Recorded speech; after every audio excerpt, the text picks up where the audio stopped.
welcome to Ideas with Impact podcast. Today, I'm so excited to have a conversation with Kiki Keskinen, the visionary owner of Witch School. Kiki believes in a transformative power of spirituality as a cornerstone of midlife activism. In our discussion today, we'll explore themes of personal growth, spiritual exploration, and the importance of taking action to create positive change in our communities. Welcome, Kiki. Thank you so much for being on here. Thank you. Yeah, super excited. So let's start here and jump into your journey of how, or basically why you calling yourself a witch. In a positive way, obviously, right? Yeah. We all have these Hollywood versions of what a witch is. Mm-hmm. Especially if you've seen Wicked or Wizard of Oz or any of the Hans Christian Andersen images of like the old woman living in the forest who eats children or has a magic wand and turns you into a toad and so those are images that people have in their imagination, and they've been created over hundreds of years. So I put on my best Canadiana for you today.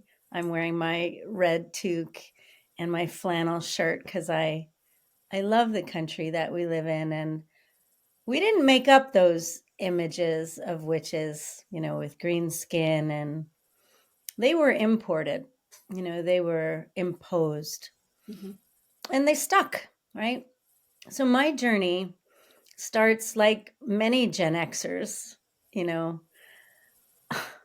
where our parents kind of said, we'll leave a sandwich for you on the stoop, drink from the garden hose, and we'll see you when the lights come out at night, And we were wild. We, hopped on our banana seat bikes. We went into the woods. We went swimming. I fished for catfish. And so if any of your listeners can relate to that kind of childhood, I would say that those are the first cornerstones of feeling out your own wildness, your own intuition. And maybe you were a reader and you could sit under a tree and read for hours, or you were an artist. And so you had this creative spirit, and maybe your parents or your grandparents rolled their eyes at you and you were different. You somehow didn't quite fit in, or family discussions, around the table were, not to your liking. There was like, particularly that generation, right? The older generation, they may have had racism or homophobia, or they taught you how you had to be as a woman, as a lady, and Speak properly, don't say anything unless you've been asked, yes. And so I'm old enough and young enough to have known that didn't feel good when I was talked to like that. And I fought back. And so if your listeners can relate to that, men, women, non-binary, I think it's very relatable. Some conformed, and I respect that too. They were like, go to church on time, dress up, get good grades, get married, do what you're told. And they did. But I did not. And I always wondered where that spirit came from in me. Like, why was I always pushing up against, or why did I not conform? And I would go to church on occasion and really listen, more than a 10-year-old should listen. And I just couldn't figure out why the assumption was that babies were born, faulty, shameful, and bad. And they had to spend the rest of their life sort of making up for it.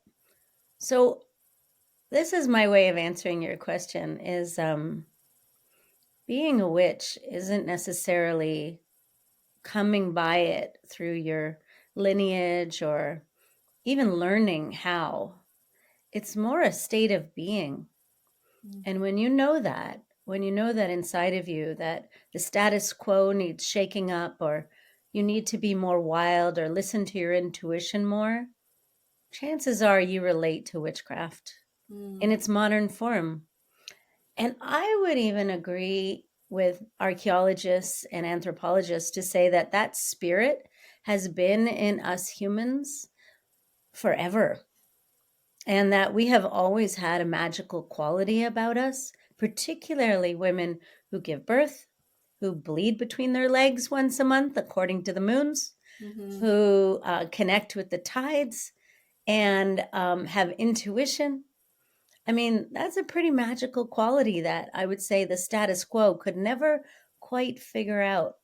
Like, you bleed and you don't die. You give birth like a portal and another human comes through. I'd say that's pretty mysterious. And what we know about history is that when it's too mysterious or too unknown, then it gets challenged and it gets oppressed and it gets to be controlled. And so witches are a figment of our history, a fragment story of giving a label that's derogatory to women for the sole purpose of accusing them and putting them into a box that they can control. And so I would say I knew that young. And then the word witch became a way of owning it and claiming it for myself as a long history of uniting with the marginalized people and women from thousands of years ago who were misunderstood, oppressed, just for being themselves. That's beautifully said. I think that during the Egyptian and Roman times, I think women still had a lot of power until the maybe like, the first 1100s. That's when the shift happened, and that's where we women, when we were the healers, we were the doctors, we were, the, I don't want to say the head of the family, but we were there for others to and to really be there for others, creating these communities. And yet I think and I believe that this is something to do with the church, where they came and they start burning these women and proclaim them to be witches.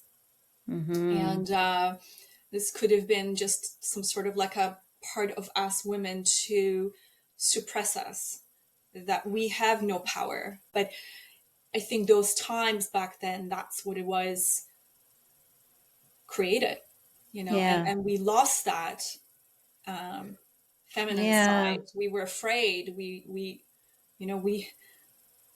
were good to have babies, many babies. Yeah. And like the burning times, I highly recommend. There's a documentary on the National Film Board of Canada. If you go to their website and you just type in the burning times, it's a documentary about 40 minutes long of kind of the Northern European story of the burning of women. And even though they refer to it as the burning of witches, I'd say it's actually the burning of women. Yeah. So what it created was fear.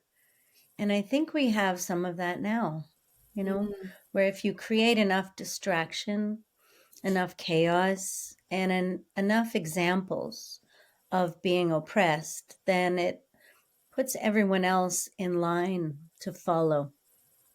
And then you operate out of fear. So, the truth of the matter is that witches are predominantly women. There are some men that relate to that, and certainly some non-binary folks that inherently are. But that magic, if witches claim to wield magic, it's because they work hard at building their intuition. And when you build your intuition, then you might have a sixth sense. And, if you think of your senses, hearing, touch, taste, smell. Well, your sixth sense is all of it together. And there's your intuition. It's like when people know things are going to happen before they happen. Or, deja vu. If you have deja vus, then that's a good sign you've been working on your intuition. And so in Witch School, we work really hard on rebuilding, rewilding our intuition. And we have homework assignments devoted to that. And we do a lot of work in group on rebuilding that intuition, because that's the part of women that I think is has been most oppressed. And I would say beyond the church, but even the state, like civil society can't possibly have wild creatures like women roaming free, going around healing at will. I mean, gosh, if they made a mistake, what would happen? And so by creating fear and by using women as examples and burning them and drowning them without fair trials, which, by the way, was all about a cash grab.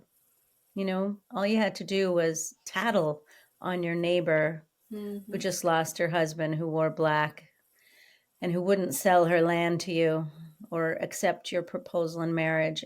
All you had to do was tattle on her to the mayor's office. And sure enough, someone would come and pay that person for tattling on them.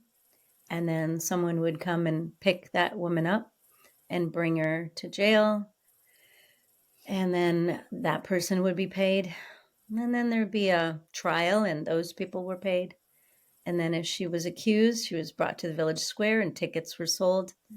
And all that was paid for by the money from her land that was sold from underneath her, maybe by that same neighbor that tattled on her to begin with.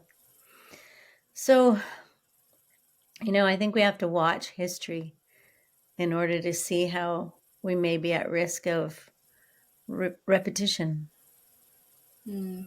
So Witch School came out of that. And I guess that's a form of activism, you know, community building, coming together, speaking amongst ourselves, and not letting the fear kind of rule our lives.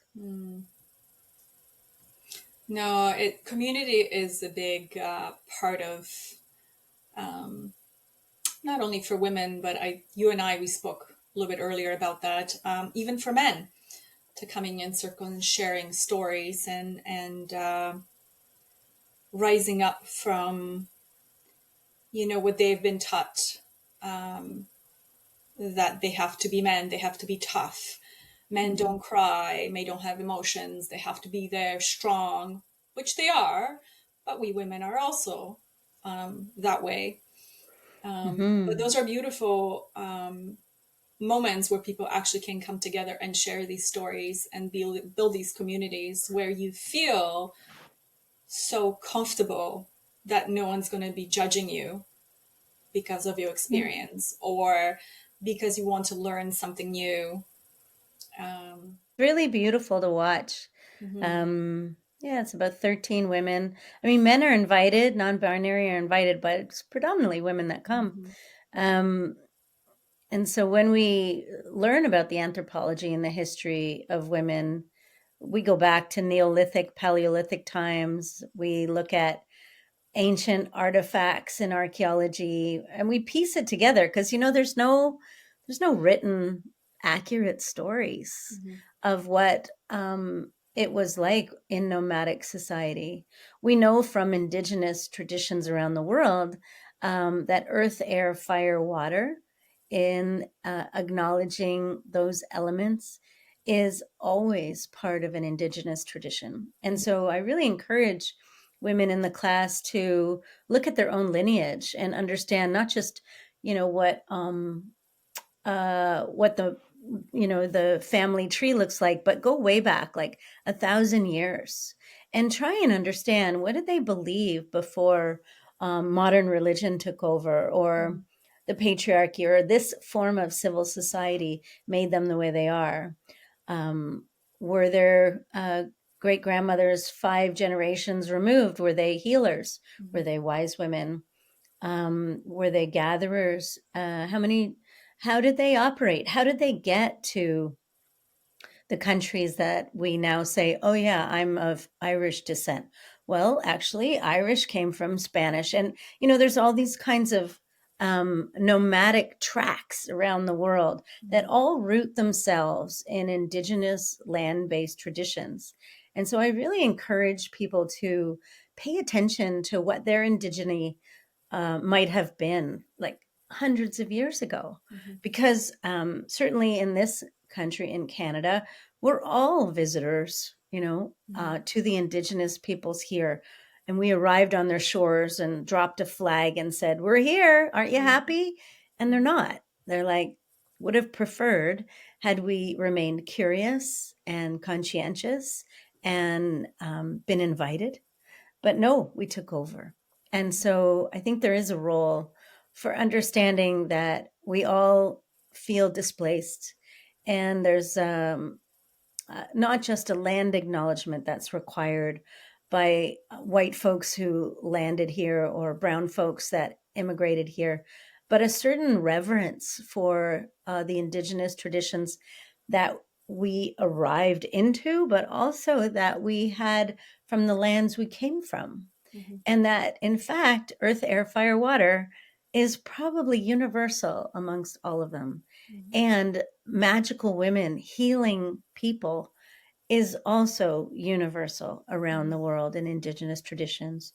The way we help women give birth, the way we solve problems, the way we help one another with raising of children and gardens, very similar indigenous traditions all through the world. And so, and then you stretch and you think, actually, this is the same as animals. Actually, it's the same as plants. We are all interconnected. When did you, I know you said that you realized that you were different at a very young age, but when you really connected to your spiritual path? Yeah.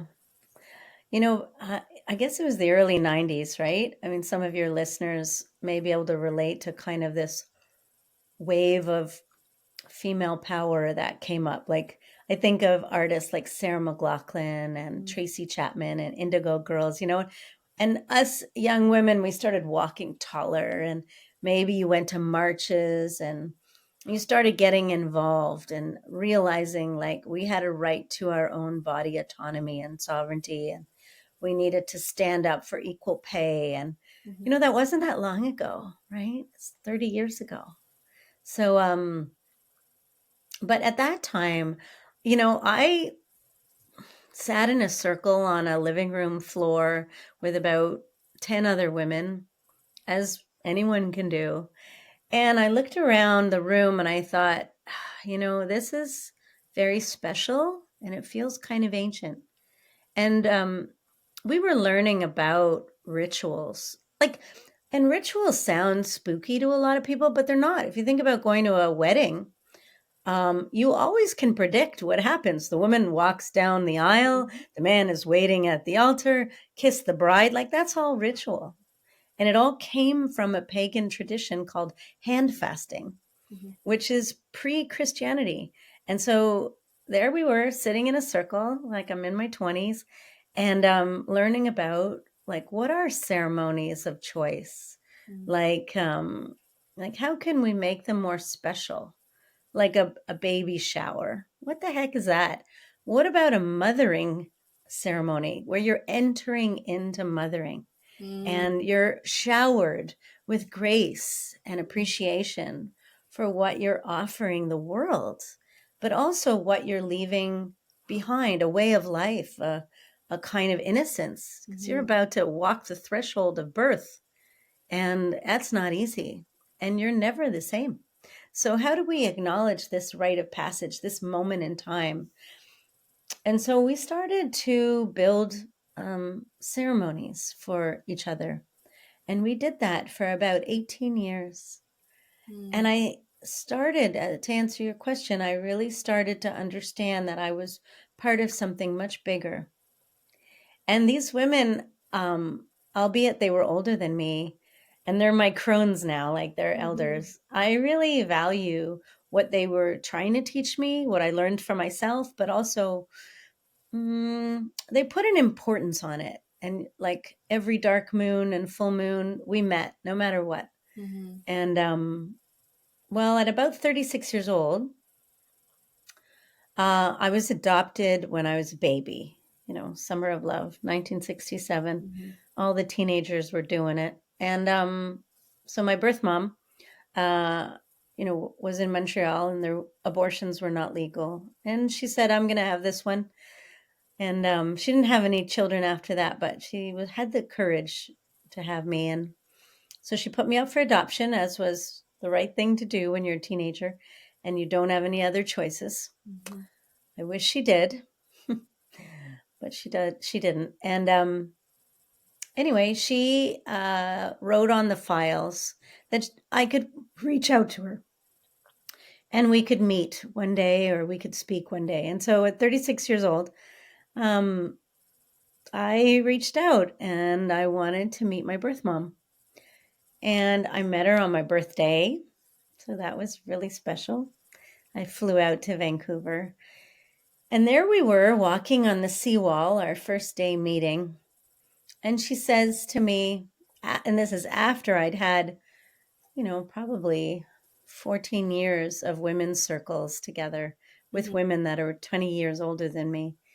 And she says to me, like, yeah, this might be a bit weird, but I want you to know some of my history and my beliefs. Like, I come from a long lineage of witches and healers. We call ourselves nurses now, and massage therapists and Reiki masters. But really, we were witches from Ireland. We were connected. We were connected. Spiritually, yeah. And she didn't know my story.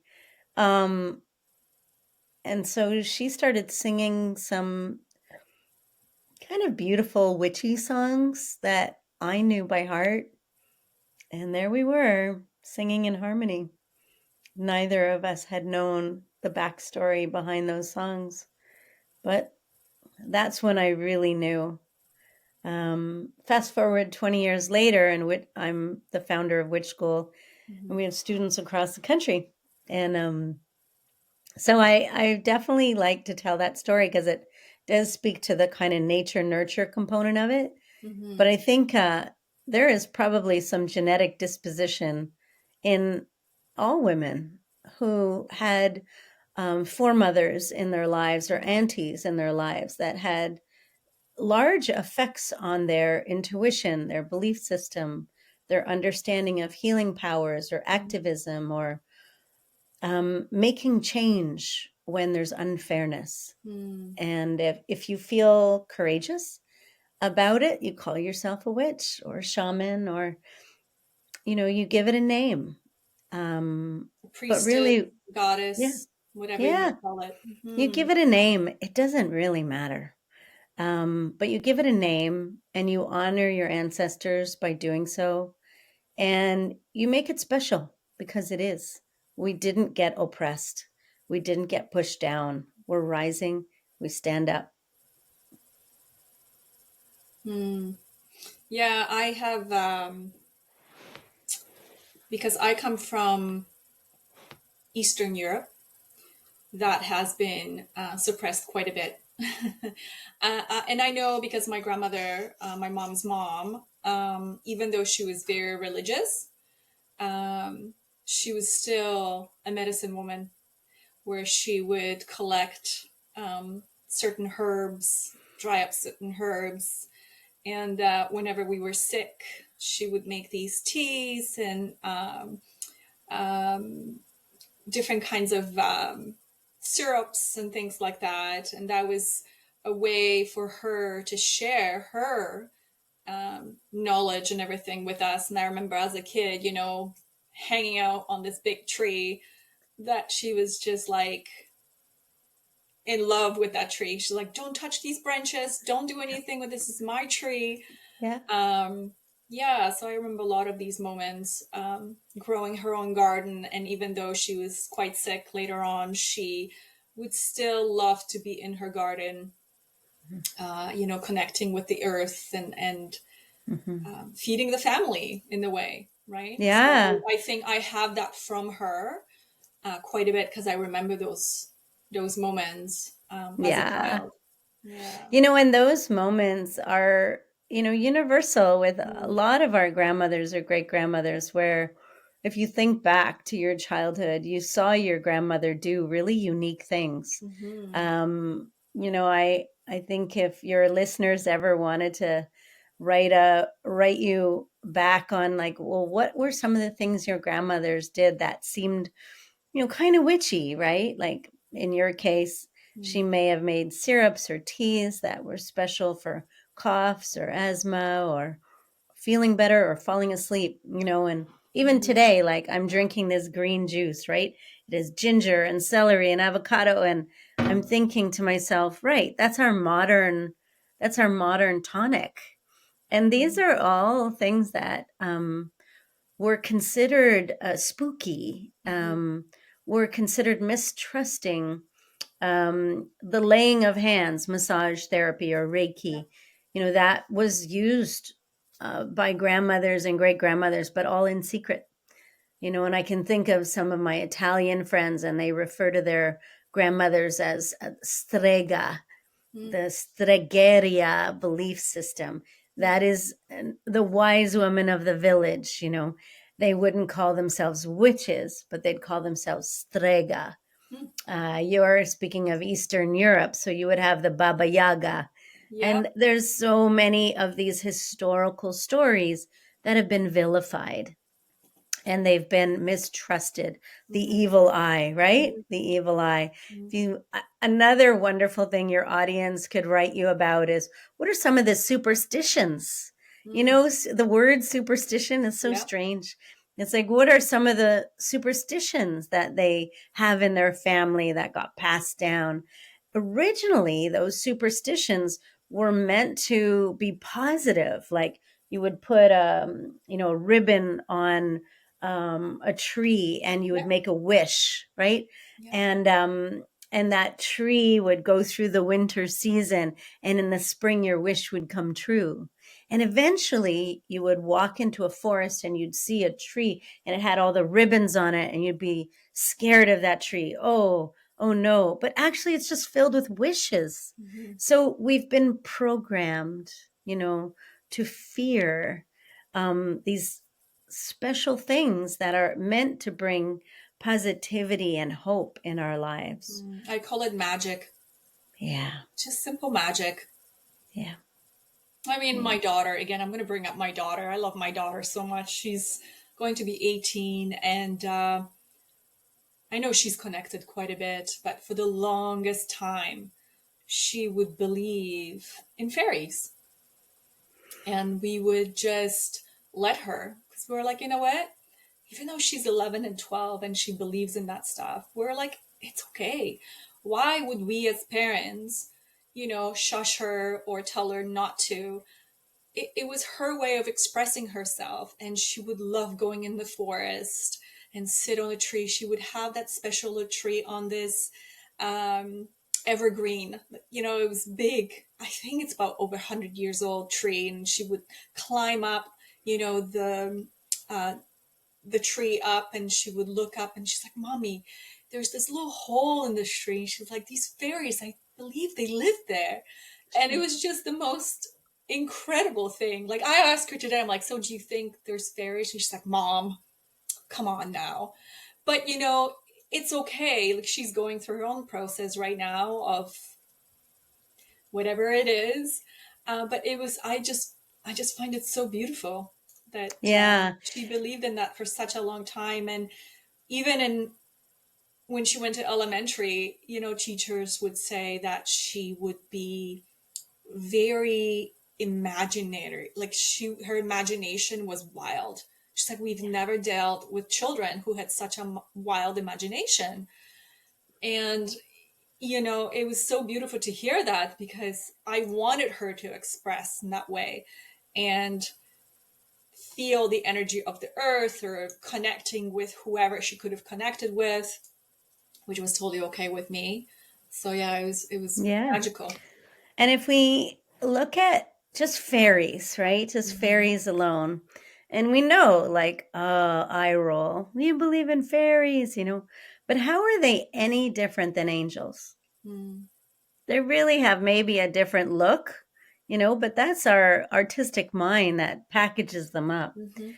And many religions have, hijacked pagan traditions Mhm. and they've made it their own. And I would say that angels are kind of the original fairies, right? And I think about my Catholicism training and I think about the Father, the Son, and the Holy Ghost. Well, I want to know who the Holy Ghost is. Like, we don't talk about that very much. Like, what's the spirit in Christianity? And I think that's a nod, tip of the hat to pagan beliefs, right? Is magic. It's what you're talking about. It's using our imagination to manifest Mhm. and to wield power. And that can be very disruptive to a civil society. Mm. So I wouldn't just blame the church. I would blame the packaging of our civil society, our capitalist society today. The empire was built on the backs of those that they could not control. And frankly, that may be reoccurring. And we need more witches that are going to stand up either in kindness or in care or in healing or in activism, but that they're going to come together, first of all, and find one another. And so I think that's, instead of wearing like a black pointy hat, and I have a story about that, or carrying a broomstick around, and I have a hilarious story about that. Would love to hear it. Yeah. We don't self-identify. Like you and I don't look like witches, and yet we practice magic Mhm. and we teach others and we share what we have. We don't hoard it. We don't like keep it only for ourselves, and you have to convert to become. It's available. It's Mhm. out in nature. Yeah, and this again brings us or brings me back to um, having community of women and men together to come in and expand Mhm. expand the knowledge, expand our intuition, learn how you can tap Mm. in into that Yeah. intuition. Yeah, for sure. And you mentioned men in witches, and I agree. I think that we also have a kind of feminine and masculine going on inside of us, Mhm. receive, drive.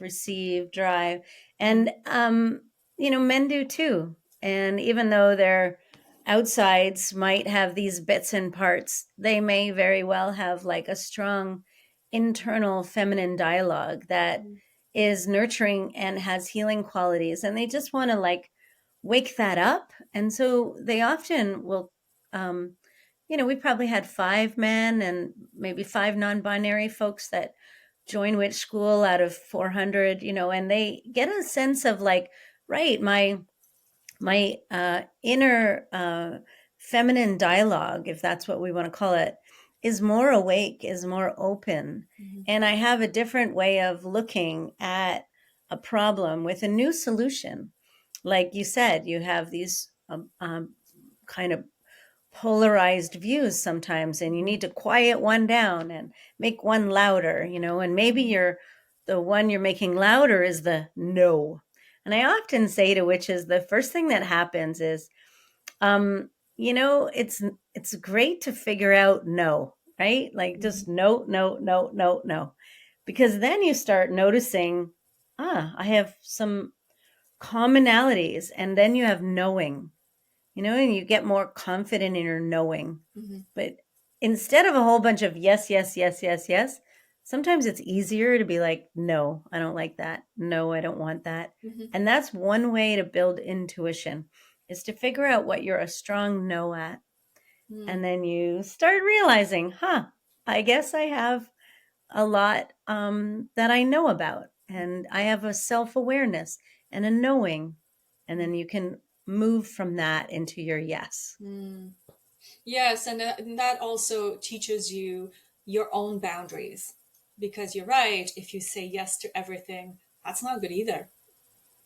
Yeah. No. Yeah. All right. So the story about black hats. Yes. Okay. So I worked at a beer company in my early marketing career, and Mhm. that was a bit weird for me, but I was realizing that brewing beer also is connected to witches. So, um, in the busy markets, people wanted to buy beer. And think about a busy farmer's market, in your mind's eye. And there's lots of crowds and people mingling around. And so the brewmasters were originally women. If you think about it, it's kind of magic. There's yeast, there's sugar, there's clarified, purified water, there's, you know, different grain ingredients. And you're essentially making a tea Mhm. that then ferments. And that fermentation process becomes alcohol. And it's a sugar mixture, but it really is originally a tea. And so women figured out this brew and they started to perfect it. And I think beer is one of the oldest liquid potions ever. And to this day, we love this stuff, right? Mhm. So these women would brew special batches of beer and they'd want to sell it in the farmer's market. But they didn't have a stall. They just wore a tall, pointy black hat so they could be seen over the crowd. And that way, you could find the pointy black hat with the characteristics you were familiar with, and you would say, I want to buy that witch's brew. Mm. And that witch's brew has been consistent, and I can drink it, and I get a no hangover, and I feel good, and I get a little drunk. That's magical too. Mhm. So it was the witches that were identified like they brew the beer I like. But what if it was a beer that you drank too much of, that you got too drunk, you got hungover, you got into a fight? You would blame that witch's brew for your behavior. Mm. And then you would say that witch's brew is bad or dangerous or she poisoned me. And so it was a quick accusational transaction. Mm. So the best brewmasters wore the tall black pointy hats and that became the connection to witches. Mm. Interesting. Never heard of that story. Hmm. Yeah, the original brewmaster hat. Okay. Um, I don't know if your listeners are ready for the broomstick story. Well, Oh, let's do it. okay, all right. I think I reframe the story just Mhm. because it's fun to do that. And storytelling is a magical practice, isn't it? It's kind Mhm. of a way to stick a lesson Mhm. in a way that's easy to digest. Mhm. So once upon a time, let's call him Peter. And he would run from the village square to the old shack in the woods where the woman lived alone. She had just lost her husband not long ago, maybe 2 years ago. She wore all black, but she was still a young enough woman that Peter was entranced by her. He would look in her windows sneakily to watch her. What is she doing? This mysterious woman who lives alone, gasp, didn't remarry right away as a righteous woman should. Irony. Mhm. So Peter was just at that age, 14 or so. And he looked in and she would be sweeping with the broom. And he could see the broomstick above the window sill. It was going up and down. And as she was sweeping, he would hide behind the tree as she swept the dust from the wood paneled floor out the door. And she would return and do it again and again and again. And this was delightful for him. In fact, things were happening in his body. He might have been attracted, but not understood what was happening to his body.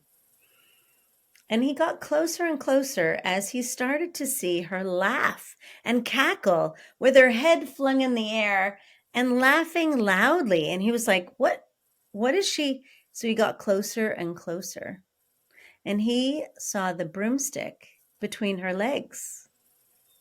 And what we now know, she was giving herself an orgasm with the end of the broomstick, as a single woman should. Mm-hmm. And so the broomstick imagery of witches, because you can imagine Peter fled the scene, ran to the village square, put up his soapbox, and told everyone that she was a wild witch riding a broomstick, laughing, cackling at all of us. He didn't quite understand what she was doing with it. And he had had a bodily effect that he could not explain.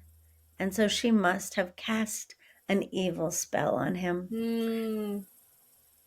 And so when you think of witches riding broomsticks in the sky, just think about the original dildos. This is exactly what I'm going to be thinking about right now. Yep. It's funny because I always wonder, I'm like, who came up with that story? I know. That these green witches with these hats, even in kids' stories, ride these broomsticks. Yeah. They're all having orgasms. And some, like even like indigenous interpretations of some of those stories are that there were like plant medicines on the broomstick, right? That would accelerate, that would enhance the orgasm. And that yeah, this is another conversation that we women have been suppressed when it comes to sexuality, pleasure, and everything. So thank you for sharing that. I really appreciate that. Yeah, it's our suppressed history. Yeah, yeah. What does sacred feminine means to you, and how you or how can others connect with it, or other women can connect with it? Yeah. Yeah, I mean, divinity is an interesting word, right? I always add the sacred, divine, feminine. I think it's in all of us, non-binary, women, men. I think it's in children, it's in animals, it's in plants, it's in the earth itself, and so when we walk on this land that's not our own, by the way, land back means bring the land back to the land, is recognizing that it is all sacred, and feminine being it's nurturing, it's growing, it's developing, it's also healing itself. And that's pretty magnetic, and I think the sacred divine feminine starts in the land itself, how it's able to regenerate. And then if the earth was a woman, and it is, like, think about so many of the same things that happen in the earth, in the ground, in the trees and the plants, that happen in our own bodies, men, women, non-binary, doesn't matter. But like, if you have a broken bone, it's one of the most amazing things that when you break a bone, I mean, it's awful and it has a shock effect, but it's also a piece of magic. The bone breaks like a branch and it knits itself back together again, literally with enough, vitamin D and magnesium and calcium. It will crochet itself back together again until it's healed. It's really magnificent. And that is sacred and wonderful, and wonder being the key word. And so sacred feminine to me means noticing all these incredible, magical, healing activities that are happening all around us and within us. And when we can really acknowledge that and be grateful for it and see it, then we can build more of it around us. And those nurturing qualities that parents have, those qualities can be applied to our jobs, to our communities, to the greater world, to the way we treat animals, to the way we treat our in-laws, to the way we treat our enemies. Imagine if we took those parenting skills, those sacred, divine, in this case, feminine, and we brought them to the world, the change in conflict and the change in kind of resurrecting kindness would come from it. And to me, that is the sacred, divine, feminine. Yeah. I think there's a big shift happening. The feminine is really coming to the surface. Or maybe just because I am involved with a lot of women and I'm seeing it in myself. And I hope that, our humanity around the world is doing the same thing. But where I'm at right now is I'm seeing the positive. I'm seeing the change. Yeah. There has to be definitely a change in the relationship between us humans and the and our mother Gaia, the earth, Yeah. And having the power of community helps us build resistance. Resistance in this was required in the suffragette movement. It was required in the abolitionist movement, the indigenous movement. Resistance isn't just marching and news headlines and being angry. Resistance means small and certain acts of kindness and healing and transforming where we can. Because activism isn't defined one way or another.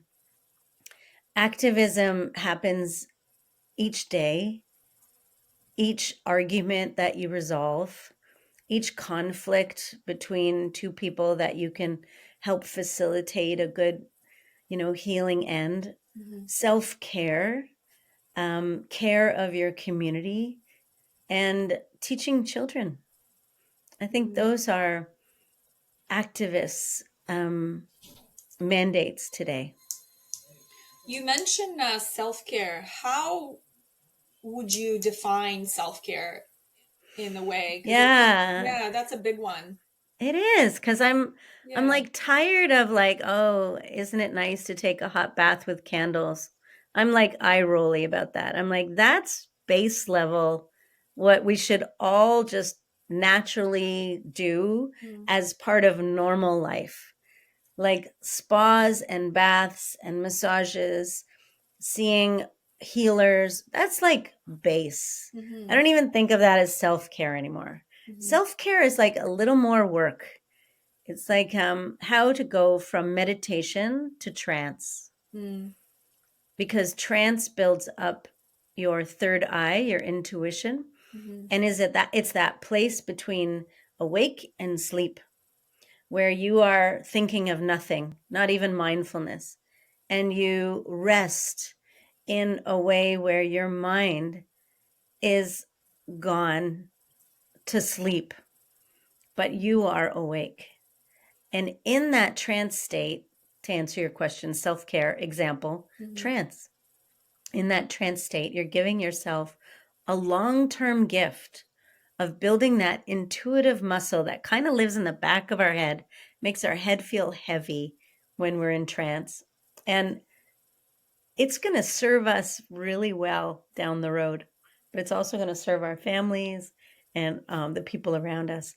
So deep practices, going deeper in our healing practices. Self-care to me means go back to school. If there's something that's been on your mind, like, you've always wanted to go to law school, now's the time. go to law school and do good with that degree. You know, if it's humanitarianism, environmental care, supporting your local community, the marginalized communities, now's the time to go back and do self-care in the form of continuing your education. Self-care is also spend time in nature, you know, and I don't mean take a nice walk, you know, good fart walk at the end of the day. Like, I mean, like, leave your phone, Yeah. go by yourself, get lost, and forget the time. Put your hands on the tree, listen to what the tree is telling you. Connect to the energy, ground yourself. Yeah. That's kind of like a reconnection with nature for me, where I go in and you and I, we both live in the very same area, surrounded by beautiful Uruguay forest, Gatineau parks, and being outside there with Mother Nature is, Yeah. oh, so Yeah. beautiful. My latest passion is moss. I love moss. And so I've been collecting moss for 12 years. So I collect, you know, some people collect stamps or like crystals. I collect moss. And Interesting. What do you do with that? yeah, so I personally think moss is better than grass. And I think its color is amazing. It has an incredible water absorption level, and it can grow the best little tiny mushrooms known anywhere, like most colorful. And I love lying on moss. So those are all great outcomes of moss. If I find a good piece of moss somewhere on my walks, I'll come with a spoon and a plastic bag, and I'll ask permission, and I'll maybe do an acknowledgement that I'm picking up this little square of moss and putting it in my plastic bag, or any kind of bag. I have my single-use plastic bags that I use like 100 times. So I use these bags of moss, and I'll make a patchwork quilt on a part of, you know, my backyard, and I'll start putting yogurt on the roots of the moss with a paintbrush, and I'll pat the moss down. And then it likes to be stepped on. Hilarious. And so I'll pat down or I'll step on it. And that yogurt, the bacteria from the yogurt propagates the root system, and it starts connecting faster to the earth that it's attaching to. But it'll also make friends with its fellow root systems from other mosses. And so, literally, like a patchwork quilt, I have made a moss quilt. And it's bright green, like tennis court green. And some parts of it are dark green. Some are tall fibers, low fibers. Some it's almost like it's the kind that's on a rock and it's just like a little blanket. So I am like in love with moss as a solution to grass. And so that's part of my, you know, self-care practice, is to really nerd out on something in particular where I'm continuously learning. That's very, very unique. And they're of different, they're coming from different places. So a little bit of a, you know, kind of a, they're immigrating, you know, and they have to figure out how to live side by side. they're interesting. I'll be paying more attention to that for sure now. I know I have a big rock in the back, and there's some moss growing on it as well. But I just let it be because it's part of nature, part Easier to pull a little square of moss up from the ground rather than a rock, but you can sometimes pull it off a rotting log. But just know when you're pulling it off, you're also displacing a lot of creatures, you know, and so we have to acknowledge that change is happening. And that too is a micro society that we know very little about.